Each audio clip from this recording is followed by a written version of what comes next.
Hey everyone, I'm Dan with Sydney's Angels and Bennett's Rainbows, and today I want to bring you a quick update on everything that's going on around here. I've got some new fish that I want to show you.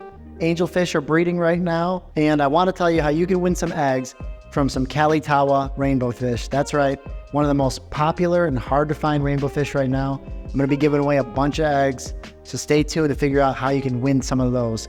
Also, I want to show you my new fish room. I've been working on this room like crazy, but I want to shoot a quick update video and just show you what's going on. So I made a new friend in Hawaii. His name's Christian, and he walked me through how to send fish to Hawaii. He surprised me with sending me some Medaka rice fish eggs, and I hatched them out, and they are absolutely gorgeous. I just love them, and they're still babies. They're from a Japanese breeder line, and I am not even going to try to pronounce it, but I'll overlay it on the screen right now. And the idea with these is to put them in a pond outside once I have time to build a pond, which will be this year. And I want to breed them and sell them to you guys if you're interested. I know rice fish can be kind of hard to find sometimes. I think a lot of people would enjoy having them on patio ponds. Got like a silver metallic body with like these blue speckles, and they're absolutely gorgeous.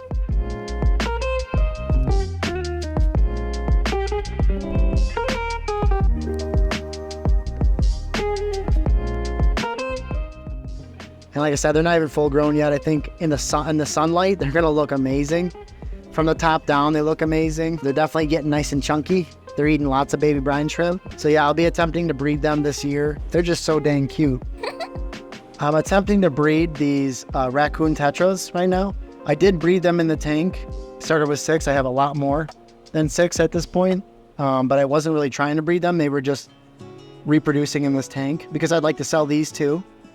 These are a pretty rare fish. They're kind of a little harder to find. They only come from one specific area in the world, and I got them from Dan's Fish. They're real high quality. So I've been trying to catch some eggs with the automatic breeding system that I use for the CPDs. I just hooked this up the other day, so I don't have any fry yet, but I'm feeling hopeful that if conditions are right and they're feeling like breeding, they'll give me some eggs.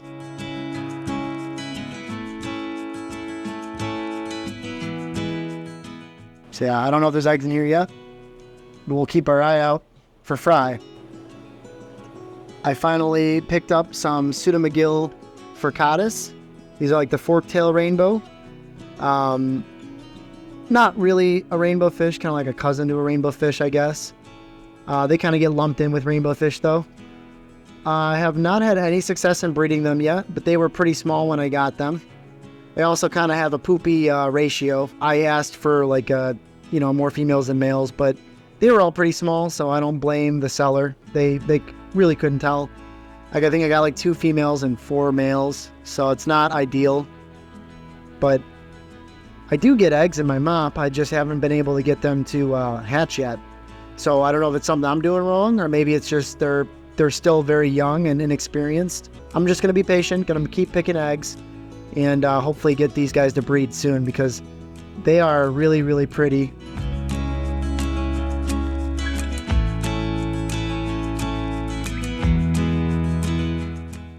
These are just some of the first that I've actually tried to really breed.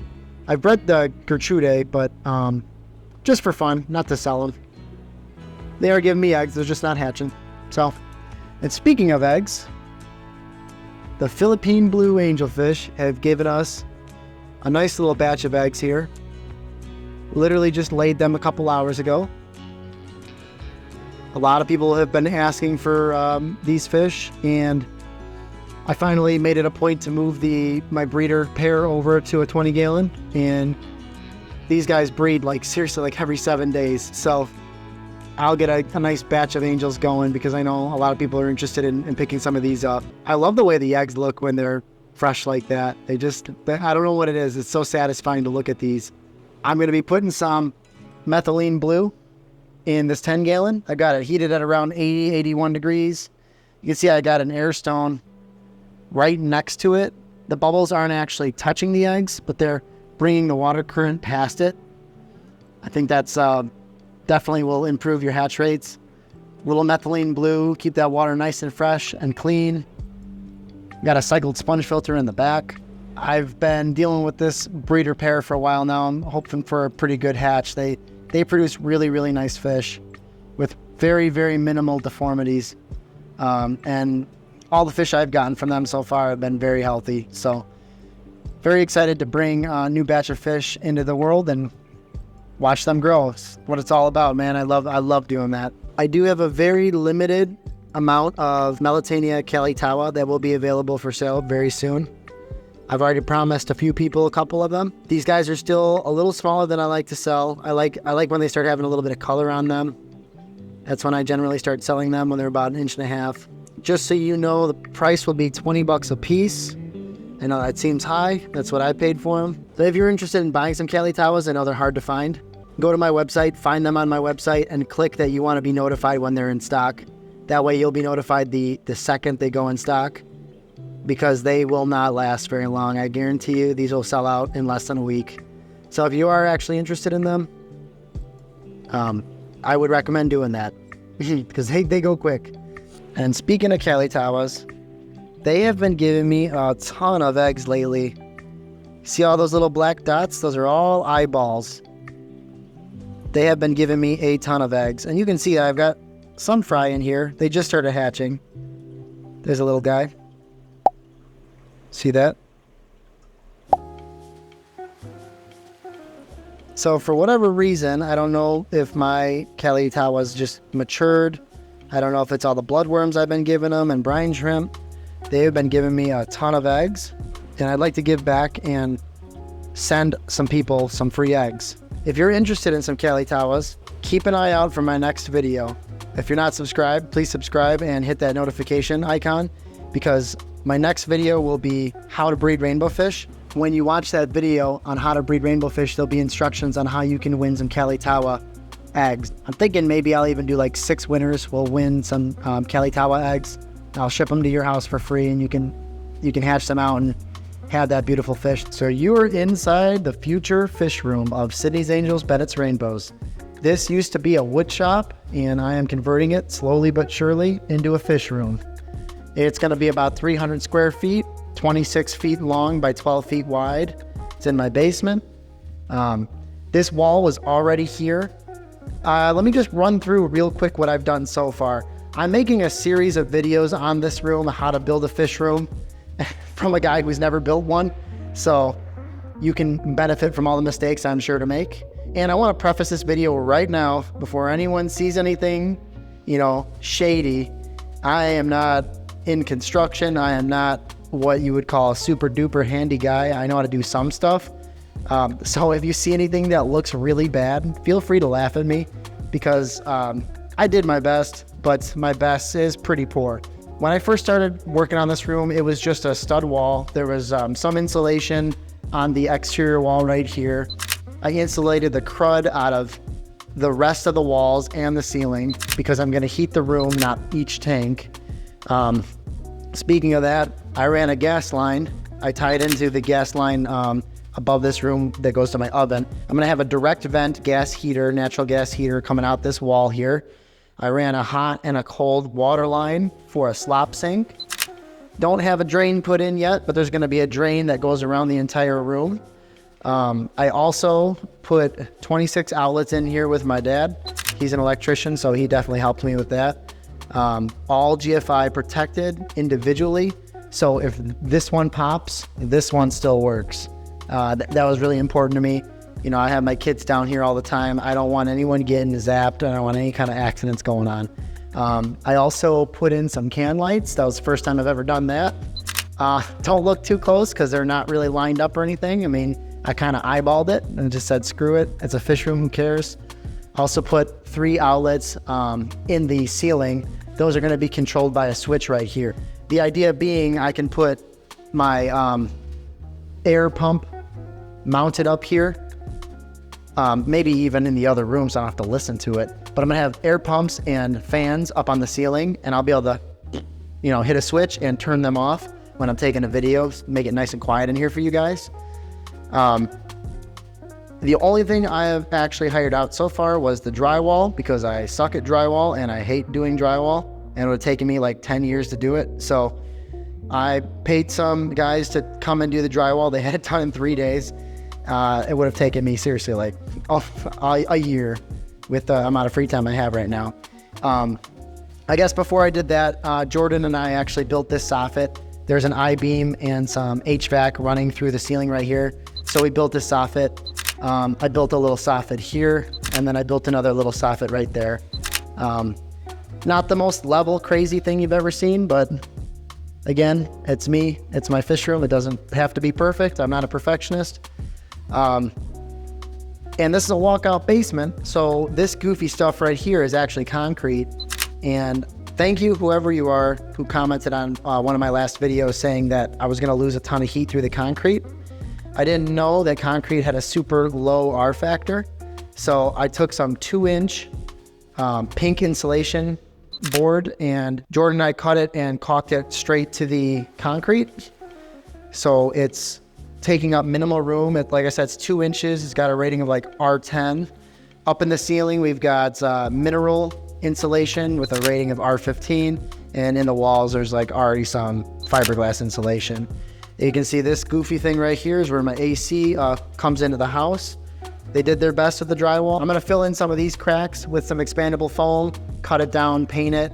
You'll never know, you know, got a little creative with some of these cuts. Some of them are pretty good, some of them are pretty bad, but whatever, you know, it's a fish room, who cares? I primed these walls. I have to prime the ceiling still. And then I'm gonna be painting everything in this whole room black. This is the color I'm going with.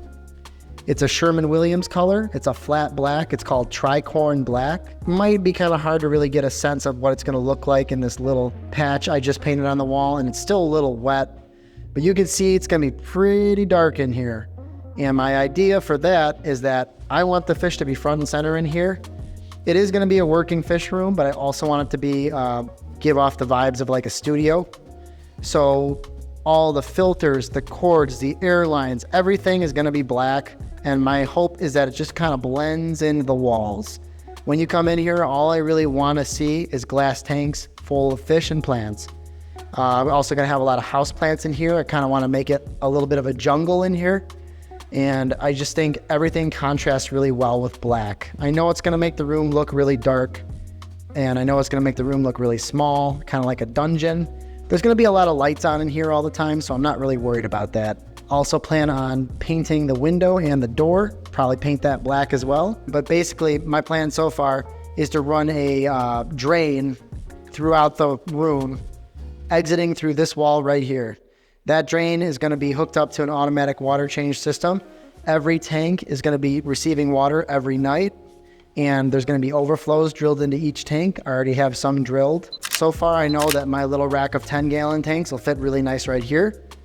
I know that I can get 6 75-gallon tanks right here on this wall for grow out space. I know I can get an absolute ton of 20-gallon highs on this wall, which is probably what I'm gonna do. And then I know on this wall, I'm gonna put probably as many 40-gallon tanks as I can. I'm probably gonna stack them up 3 high, except for underneath the soffit. I might still be able to get away with 3 high, we'll see. I don't wanna like go too nuts. Maybe I'll do 2 40 gallons and some 10s or something like that. Minimal tanks over here, really. This might be like a dry storage area. This is gonna be probably where the pond is gonna go, right underneath the window. And that's with the hopes that it's gonna get some natural sunlight. I think the fish would love that. I also wanna mount a TV in here, just kind of hang out in here. And put a couch in here somewhere too. So kind of trying to, not very good at planning out rooms actually. And I've never really had a fish room before besides like the area in my basement that I call my fish room. So this will be a work in progress. The idea with my video series is that you can kind of follow me along on this journey, and not so much that I'm going to instruct you how to do it because I don't really know what the heck I'm doing, but you can kind of watch what I do and take some bits and pieces from it and oh yeah, I liked what he did there, but I didn't really like that, you know. And if you ever build your own fish room, you can kind of learn from my mistakes and my journey. So, and I just think maybe some people find it interesting. Last but not least, so the I-beam that's right here is being supported by steel posts. I'm just gonna paint this black. I put the cans on dimmers. So if I'm in here, but I don't really need to see a whole lot, I can kind of dim it down a little bit. And that'll kind of give it like a nice relaxing feel. A little more flexibility. So power shouldn't be an issue in here. All the power on here is on its own circuit. The lights are on a separate circuit. So if I blow a fuse with these outlets, the lights will still be on. And that's by design. That was my dad's idea. Great idea, because the last thing you want to be doing is if you pop a circuit, you got to work in here, you need some light. So it'll be nice to have light in here, even if the electric's being screwy. So yeah, guys, I'm going to keep it short and sweet. Keep an eye out for the next video, because I think there's going to be at least 6 winners for those Kalitawa eggs. If you've been looking for that species of rainbow fish, I'd like to give those to you for free. Also, keep an eye out for the build videos for this fish room. I'm hoping to get this done by the end of summer, maybe a little sooner. Not all the tanks are going to go in right away, but I want to get this up and running as soon as possible, because it's going to make my life that much easier. Also, I'm going to be building a pond outside. Again, I apologize for the lack of content lately. Life has been a little crazy, but I'm not going anywhere. I really enjoy making videos. And as always, I really appreciate you guys watching.